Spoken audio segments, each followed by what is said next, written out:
The Wildlife Centre in Norfolk says it's struggling to cope after more than 100 seal pups were found injured when they'd been separated from their mothers in last week's flooding.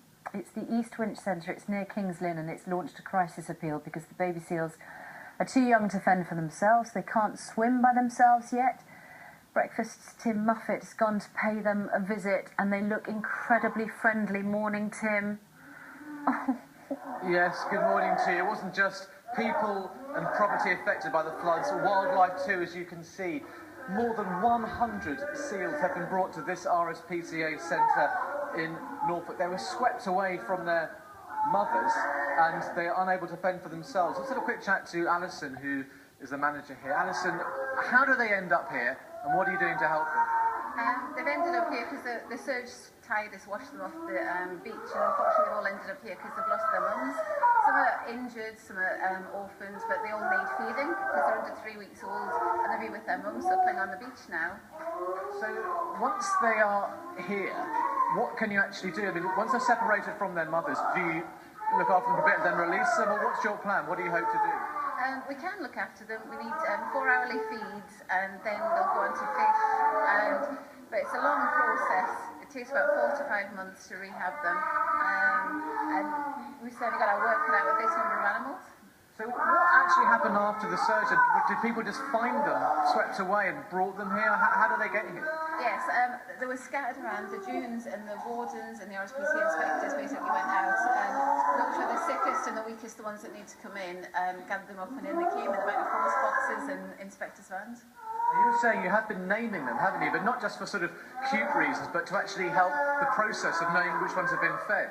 Yes, it's to keep everybody right, so they need to have their drugs, their feeds, everything in order. With so many animals, we need to be very organised. Put you on the spot, which one's that one there? Who knows? I'm afraid. You could have said anything there. Now, at the moment, they're fascinated by us. They're wanting to suckle, aren't they, basically? That's why they're surrounding us at the moment, the cameraman. Yeah, they are. They're young pups. You know, they're missing their mum and they're hungry. They're waiting for their feed. We're just warming it up. So, yes, they really just want to suckle milk. Now, I've seen you guys this morning have been working so hard. There's not just this room. There's many more rooms full of seals. How are you coping? Because it's huge strain on your resources, isn't it? It is. I mean, the staff are working flat out. We've got all of our volunteers in, all the staff are doing extra shifts, and we're just working our socks off. But we're just trying to be sensible, and we'll try and do the best we can and get these guys back out there. And, Alison, I wish you the very best of luck. It's amazing the sound they make as well. It's different to how I would imagine it to be, and it's kind of heartbreaking in a way, but I suppose they're in a better place. Many seals did die, didn't they? So these are the lucky ones in a way.